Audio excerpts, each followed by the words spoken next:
Okay, let's start. Chapter number 3, goodwill. Goodwill का meaning लिखो. It is an intangible asset. It is an intangible asset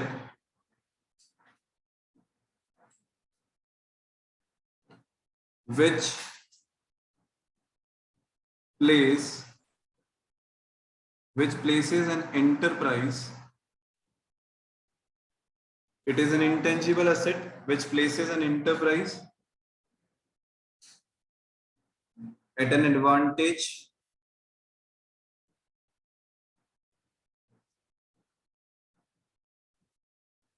due to which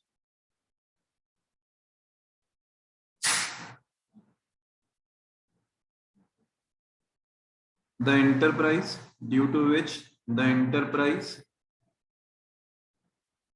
is able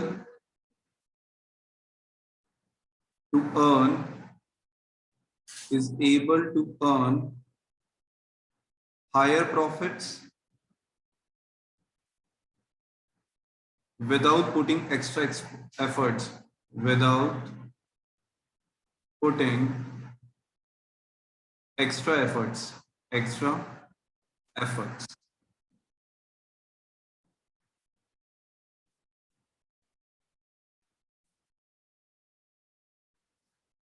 characteristics time से आने का क्या रहेगा भैया? हम लोग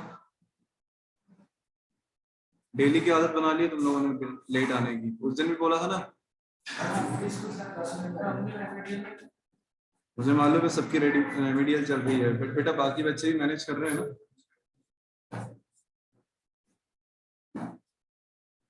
कैरेक्टरिस्टिक्स और फीचर ऑफ गुडविल. कैरेक्टरिस्टिक्स और features of goodwill. Characteristics or features of goodwill.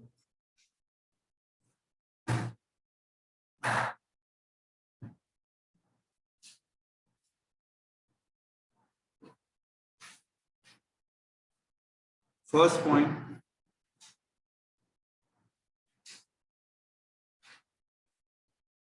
it is an intangible asset. Intangible asset. Second,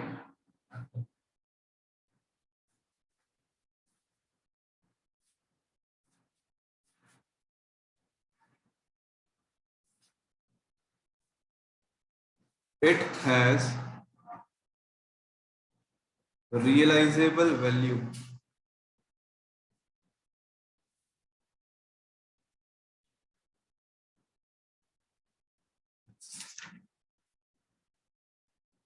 It helps in earning profits.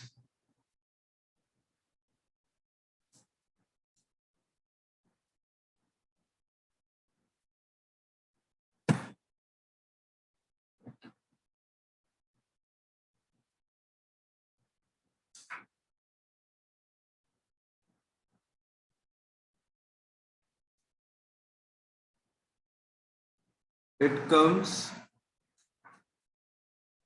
into existence. It comes into existence due to various factors.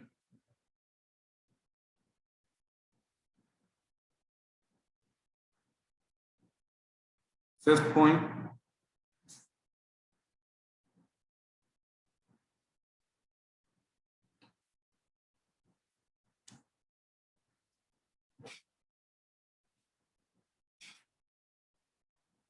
value of goodwill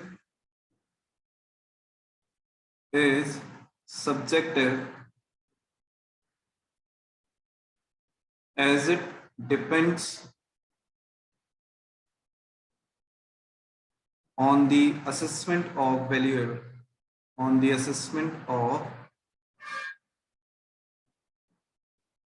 the valuer.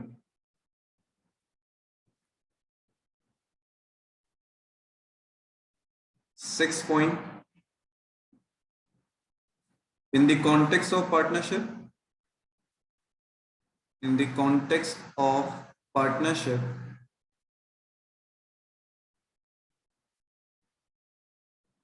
it is the value of share of profit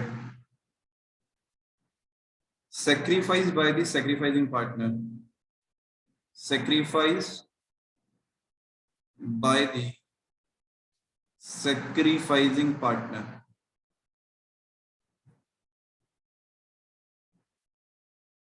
in general terms characteristics और features दे रखे हैं goodwill के, और partnership में goodwill को कैसे treat किया जाता है उसकी बात यहाँ पे 6 पॉइंट में करी गई।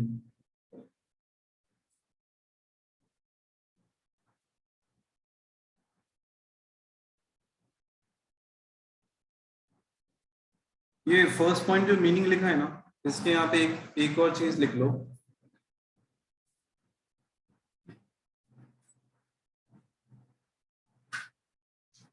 ये जो गुडविल है बेटा, ये हमें कहाँ बताया हुआ है, तो AS 26। Now what is AS? तो AS आर अकाउंटिंग स्टैंडर्ड्स, ठीक है। तो अकाउंटिंग स्टैंडर्ड्स में हमें दे रखे हैं AS, और उसमें से AS नंबर 26 जो है दैट इज इनटेंजिबल एसेट्स। तो उसके अंदर हमें बताया गया है, इनटेंजिबल एसेट्स के अंदर हमें ये चीज बताई गई है कि जिनका कोई फिजिकल एक्सिस्टेंस नहीं होता है, जिन्हें देखा नहीं जा सकता है, टच नहीं किया जा सकता है, दोज आर इनटेंजिबल एसेट्स।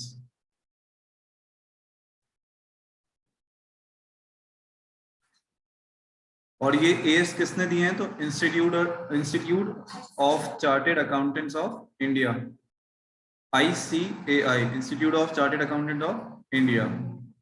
चलो, characteristics of features of goodwill में यहां तक लिख लो। फिर इसके बाद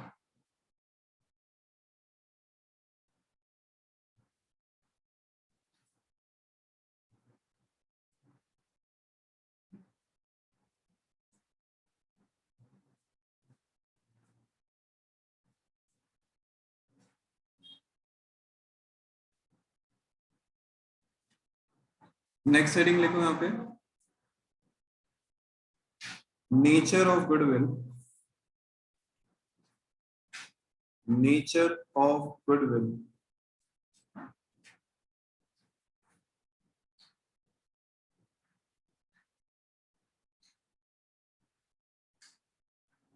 इसके अंदर लिखना है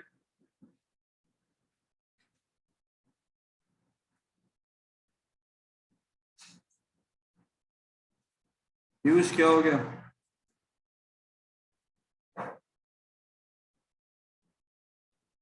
जल्दी हाथ चलाना बेटा। Goodwill is not to be recognise, goodwill is not to be recognized in the books of account unless goodwill is not to be recognized in the books of account unless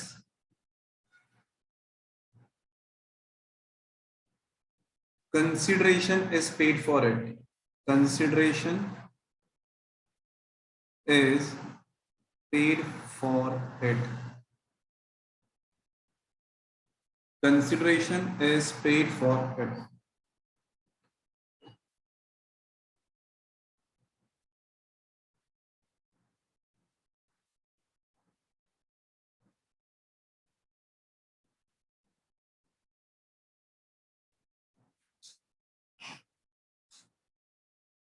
इसमें हमारे पास दो तरह की गुडविल आती है।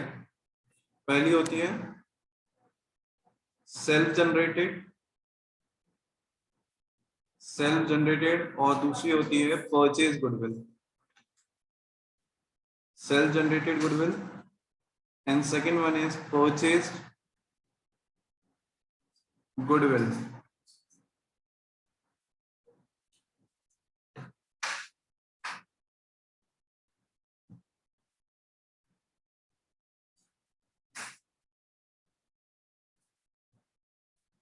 कौन सी not recognise और कौन सी recognise in the book? Self generated में अगर बात करूं तो नॉट रिकॉग्नाइज इन बुक्स, और परचेज में अगर मैं बोलूं तो रिकॉग्नाइज इन बुक। ठीक है,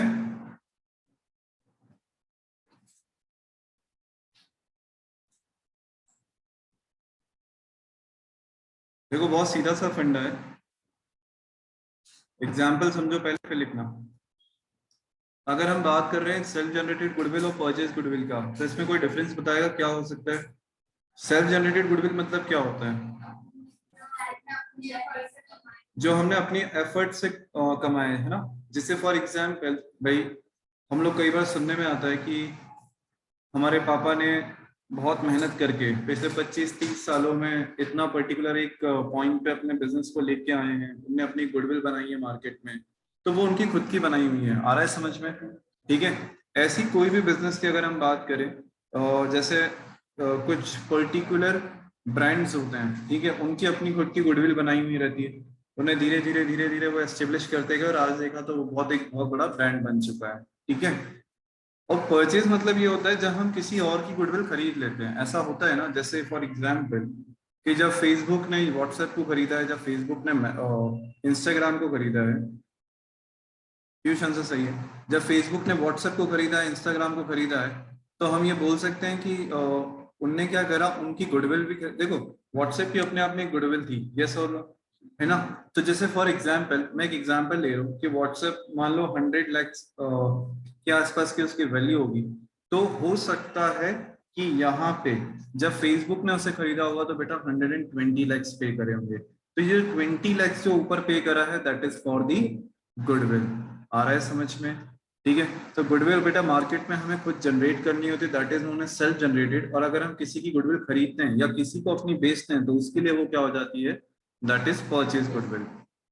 तो जब सेल्फ जनरेटेड है तो उसको हम बुक्स में रिकॉर्ड नहीं कर सकते, क्योंकि उसका कोई भी अमाउंट हमारे पास नहीं है। आज कोई ये नहीं बोल सकता कि मेरी इतनी गुडविल है ना। आप उसको कभी भी वो क्या करना चाहिए, मेजर नहीं कर सकते हो। हमने अकाउंटिंग में पढ़ रखा है कि हमने ट्रांजेक्शन तो आइडेंटिफाई कर लिया है, बट उसका मेजरिंग भी जरूरी है।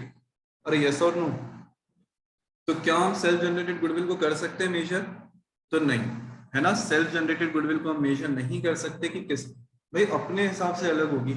हाँ, गुडविल का एक और प्रॉब्लम ये है, कोई भी इंटेंजिबल एसेट्स और मोस्टली गुडविल, इसका एक प्रॉब्लम ये भी है कि भाई सबके हिसाब से सबकी गुडविल अलग अलग हो सकती है। ठीक है, जैसे फॉर एग्जाम्पल कि आज मैं टाटा कंपनी की बात कर रहा हूँ, ठीक है, तो अगर हम बात कर रहे हैं टाटा कंपनी की, अगर हम बात कर रहे हैं टाटा कंपनी की, तो यहाँ पे हमें ये चीज देखनी है कि अब हो सकता है मेरा परसेप्शन अलग हो उस कंपनी को लेके, तुम्हारा अलग हो, किसी और का अलग हो। सब अपने अपने हिसाब से उसकी गुडविल निकाल सकते हैं, और खुद रतन टाटा भी अपनी कंपनी की गुडविल देख सकते हैं कि आज हमने क्या बनाई। बट सबका अपना अपना परसेप्शन हो सकता है। इसलिए सेल्फ जनरेटेड गुडविल में बेटा यही देखा जाता है कि यहाँ पे हमें मतलब मैं ये बोल सकता हूँ, यहाँ पे हम ये मतलब इस पर्टिकुलर पॉइंट में मैं ये बोल सकता हूँ कि इसीलिए हम उसको मेजर नहीं कर पाते हैं और इसलिए हम उसको रिकॉर्ड नहीं करते हैं बुक्स में। पहली बात क्लियर है? ठीक है, रिकॉर्ड नहीं करने का एक दूसरा रीजन ये भी हो सकता है कि गुडविल हमारी असेट होती है। ठीक है, अगर हमने गुडविल को रिकॉर्ड करना चालू कर दिया तो बेटा लोग आप अपने अपने अकाउंट्स को मैनिपुलेट कर सकते हैं, manipulation in the form of. और जितने भी ऑनलाइन वाले बच्चे हैं बेटा, जब मैं पढ़ा रहा हूँ ना, लिखा रहा हूँ, तुम्हारा वीडियो ऑफ हो रहा है चलेगा, बट अगर मैं बोल रहा हूँ तो सबके वीडियो ऑन मिलना चाहिए। पीयूष, पलक, अदिति, समीर और तौशिका, फटाफट अपने अपने वीडियोस ऑन कर लो। ओके, तो मैं ये कह रहा था कि जैसे हम बुक्स ऑफ अकाउंट्स को मैनिपुलेट कर सकते हैं। मैनिपुलेशन मतलब होता है कि उनसे छेड़छाड़ करना। अरे यस और नो? जैसे फॉर एग्जांपल मेरे असेट साइड में गुडविल आ रही है, ठीक है, मुझे लग रहा है यार इस बार की फाइनेंशियल स्टेटमेंट अच्छी नहीं लग रही, पोजीशन इतनी अच्छी नहीं है, और मुझे इन्वेस्टर्स को लेके आना है ना। तो मैं क्या कर सकता हूँ, अपने गुडविल को बढ़ा के लिख देता हूँ। कौन पूछने वाला है कितनी गुडविल है, मैं बोलूंगा मेरे हिसाब से तो मेरी गुडविल इतनी है। अरे आ रहा है समझ में? और मुझे लग रहा है कि नहीं, मुझे मार्केट में डाउनफॉल शो करना है, तो मैं क्या कर सकता हूँ बेटा, अगर मुझे मार्केट में डाउनफॉल शो करना है तो मैं क्या कर सकता हूँ, यहाँ पे अपनी गुडविल को कम कर सकता हूँ। अरे यस और नो? तो इसीलिए आप खुद से कोई भी वैल्यू नहीं ले सकते हो। Is it clear? तो हमें गुडविल को रिकॉग्नाइज नहीं कर सकते हैं in the self generated goodwill. Is it clear? Yes Taushika, Palak, video on नहीं हुए, समीर, अदिति। अब बात आती है परचेज गुडविल की। तो परचेज गुडविल को हम रिकॉग्नाइज इसलिए कर सकते हैं क्योंकि उसके लिए हम कुछ पेमेंट दे के आए हैं, एम आई राइट? जैसे मैंने एक एग्जांपल बताया, अभी फेसबुक ने व्हाट्सएप को खरीदा तो जो 20 लैक्स ऊपर दिए हैं, ठीक है, तो वो जो 20 लैक्स ऊपर दिए हैं या 20 लैक्स करोड़ जो भी ऊपर दिया है हमने, that is his goodwill. His goodwill मतलब व्हाट्सएप की गुडविल है जो हमें फेसबुक वाले ने उसे पे करी होगी। आ रहा है समझ में? अरे यस और नो पीछे, ठीक है। चलो, तो यहां तक क्लियर है ऑनलाइन वालों को? पीयूष, समीर, तौशिका, पलक एंड अदिति, जल्दी से डन का मैसेज। यहां तक क्लियर सबको? आगे बढ़ सकते हैं हम लोग। तौशिका,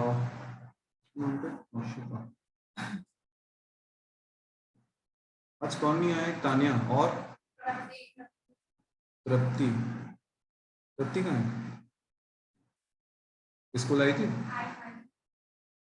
और इधर लड़कों में सब आए?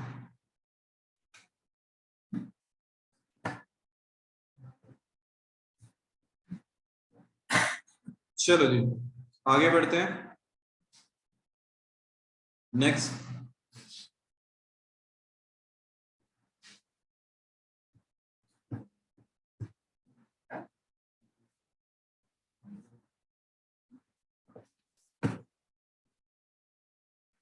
लिखो नेक्स्ट हेडिंग। ये भी नहीं लिखा हो तो ये भी लिख लेना।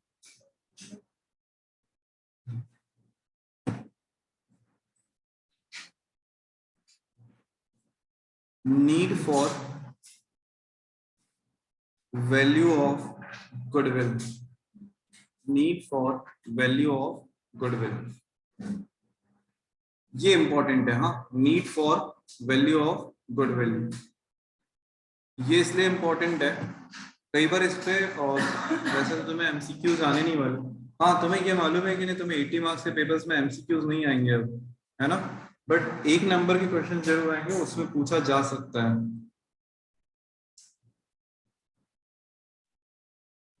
ओके, फर्स्ट पॉइंट की बात करते हैं। When there is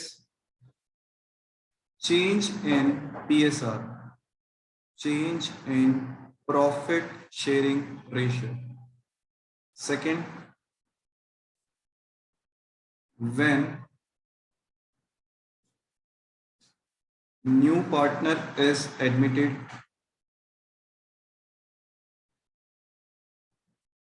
When new partner is admitted. Third, when a partner retires or dies. When a partner retires or dies. Yes, like. Fourth,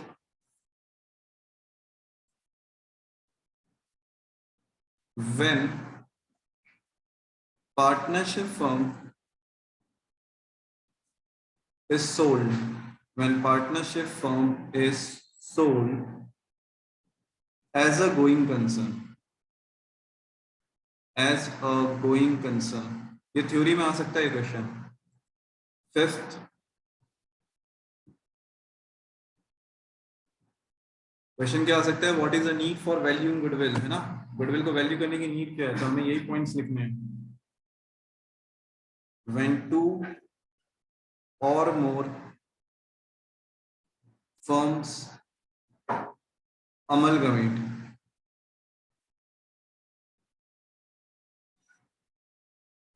And the last one is when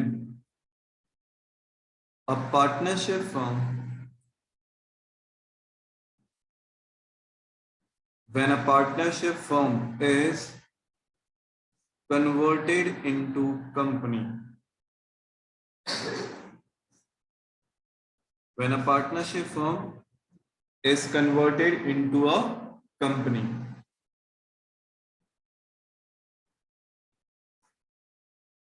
इस point को भी ध्यान से सुनना।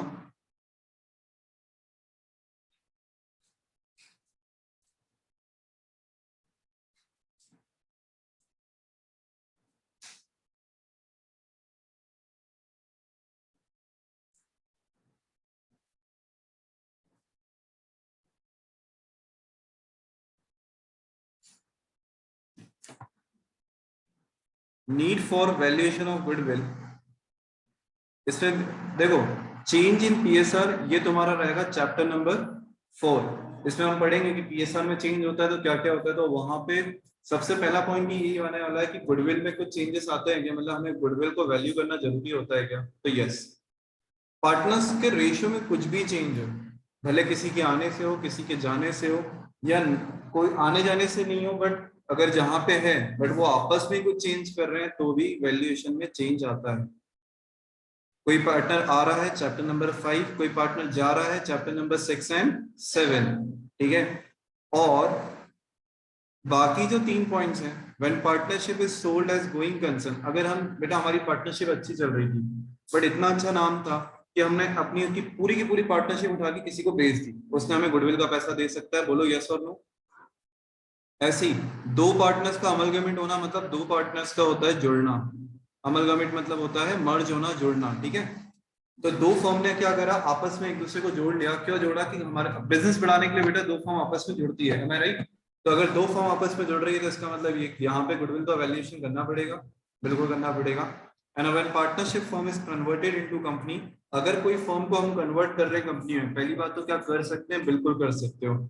अगर आपका firm बढ़ रही है और अगर आप चाहते हो अपनी फर्म को कन्वर्ट करना कंपनी में तो आप बिल्कुल कर सकते हो। और उससे उस टाइम पे आपको गुडविल का वैल्यूएशन करना पड़ेगा। Is it clear. तो टोटल 6 पॉइंट्स है जिसमें 3 तो हमारे चैप्टर से रिलेटेड है और 3 बेटा अलग से हैं। Any doubt. कौन कौन से 6 पॉइंट्स है जल्दी से। when there is change in PSR, when new partner is admitted, when a partner retires or dies, when partnership firm is sold as going concern, चलती हुई फर्म को बेचना, when two or more firms amalgamate, ठीक है, and the last is when partnership is converted into company. Okay.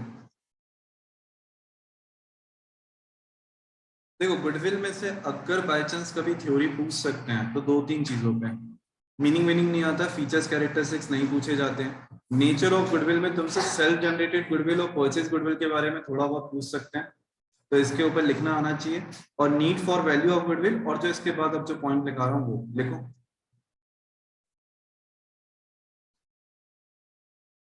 Factors, ये important है, इसको तो लगे तो मार्क कर लो, इंपॉर्टेंट, वेरी इंपॉर्टेंट करके। Factors affecting the value of goodwill, ऐसे कौन से फैक्टर्स हैं जो हमारे गुडविल की वैल्यू को अफेक्ट करते हैं। ऐसे कौन से फैक्टर्स हैं जो हमारे गुडविल की वैल्यू को अफेक्ट करते हैं। अरे यस और नो, क्लियर है सबको। मैं यहाँ पे पॉइंट्स लिखा रहा हूँ, तो मैं जैसे एग्जाम में कभी आए 2-3 नंबर का तो सिर्फ पॉइंट्स लिख के नहीं आना है, उसको अंदर एक्सप्लेन भी करके आना है। First point, efficient management. अगर हमारा मैनेजमेंट एफिशिएंट होगा तो हमारी गुडविल की वैल्यू पे फर्क पड़ेगा। सेकंड,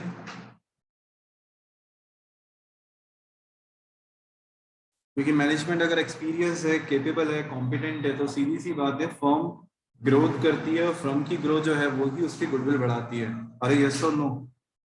फेवरेबल लोकेशन, ये भी बहुत बड़ा मैटर है भाई, कौन सी चीज कहाँ होना चाहिए बहुत इंपॉर्टेंट है। अगर आप जैसे फॉर एग्जाम्पल कि मुझे कोचिंग लेना है, ठीक है, और मैं यहाँ से थोड़ा दूर चले जाता हूँ, लाइक फॉर सोनाघाटी भी दूर पड़ जाता है, और एक बैतुल बाजार साइड पे अगर हम बडोरा साइड निकल जाते हैं वो भी एक दूर वाला एरिया है हमारे लिए, ठीक है, रानीपुर रोड वाला। अगर मैं उस जगह जाके अपनी क्लासेस खोलूं तो बेटा मेरे लिए बहुत मुश्किल होगा कि बच्चे वहां तक रीच कर पाए। आ रहा है समझ में।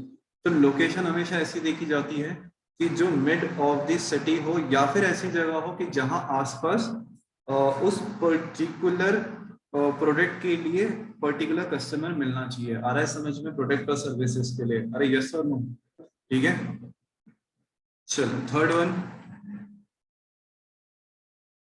Favourable contracts. हमारे जिनसे भी जो भी कॉन्ट्रैक्ट्स हैं वो क्या होना चाहिए, फेवरेबल होना चाहिए।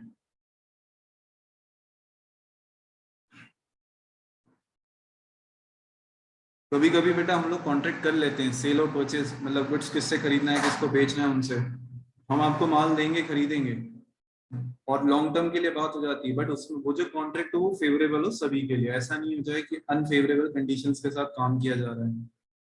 Fourth, longer establishment of business, कितना लंबा हम बिजनेस को चलाएंगे उतनी लंबी गुडविल बनती है, ये तो है ही।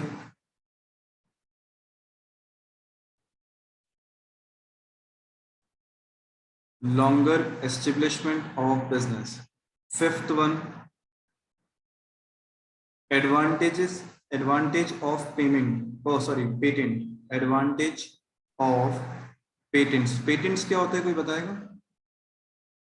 11th में पढ़ा होगा पेटेंट्स, इंटेंजिबल एसेट्स के अंदर। हाँ, अगर हम कुछ नया मैन्युफैक्चर और प्रोडक्शन कर रहे हैं, है ना, और उसको हम हमारे नाम पे रजिस्टर करा देते हैं, then it is known as patents. ठीक है, मतलब फिर हम उसके राइट्स किसी को देते हैं तो उसे हमें क्या करना होता है, उसकी वैल्यू पे करनी होती है। Clear?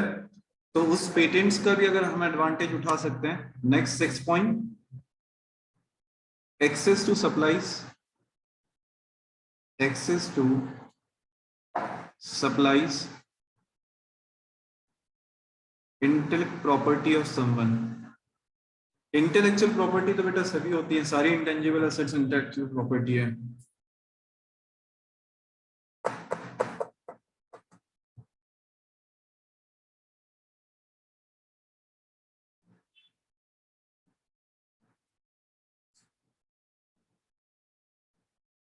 Access to supply means, access to supplies means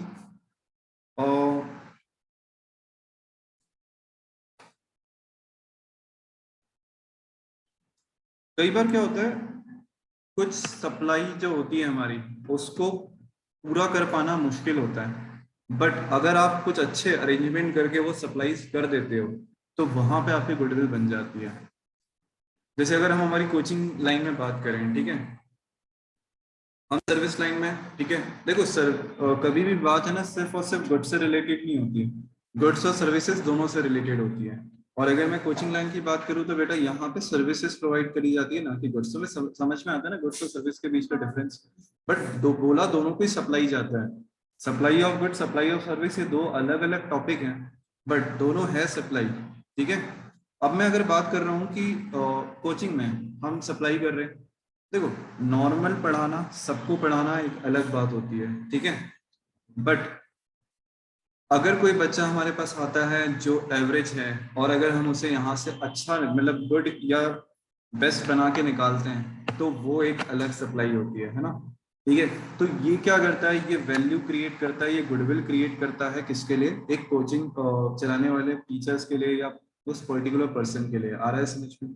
ऐसे ही अगर हम गुड्स में बात करें तो कस्टमर कुछ डिफरेंट चाह रहा है, ठीक है, कस्टमर डिफरेंट चाह रहा है, तो क्या आप उसे वो डिफरेंट चीज दे पा रहे हो? और उतनी ऐसा नहीं डिफरेंट दे रहे तो इसका मतलब ये नहीं कि कॉस्टिंग भी बहुत ज्यादा हाई जा रही है। कॉस्टिंग के साथ मैनेज करते हुए अगर आप उसको कुछ दे पा रहे हो तो बेटा वहां पे भी आपकी गुडविल क्रिएट होती है। आ रहा है? तो ये भी एक फैक्टर होता है जो गुडविल को अफेक्ट करता है। ठीक है, चलो नेक्स्ट वन।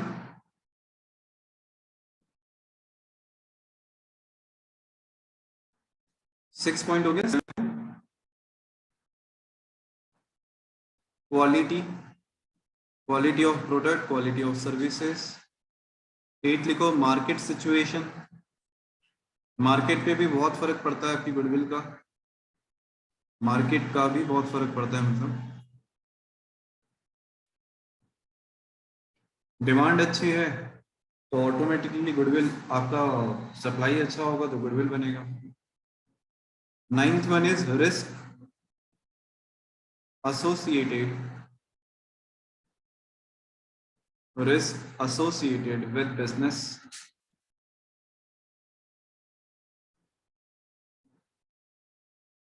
रिस्क से भी फर्क पड़ता है, कौन कौन से रिस्क से और कितना हो सकता है। Then nature of business, business का नेचर क्या है।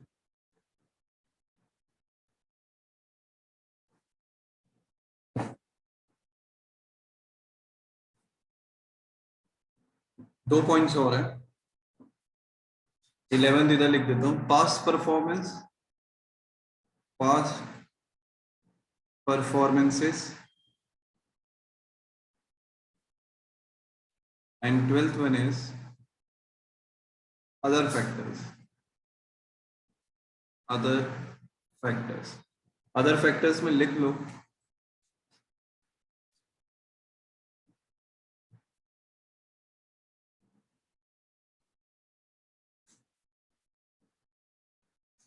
after sale service, very important point. Good customer relation. अगर ये चीजें नहीं होगी तो अपने आप बेटा आपका क्या हो जाएगा, गुडविल कम हो जाएगी. Good labour relation. कस्टमर के साथ साथ बेटा हमें जो हमारे यहाँ काम कर्मचारी है उनके साथ भी अच्छा रिलेशन रखना होता है. अगर काम बढ़ाना है तो ये भी सब चीजें चाहिए. After sale service, good customer relation, good labour relation. चलो.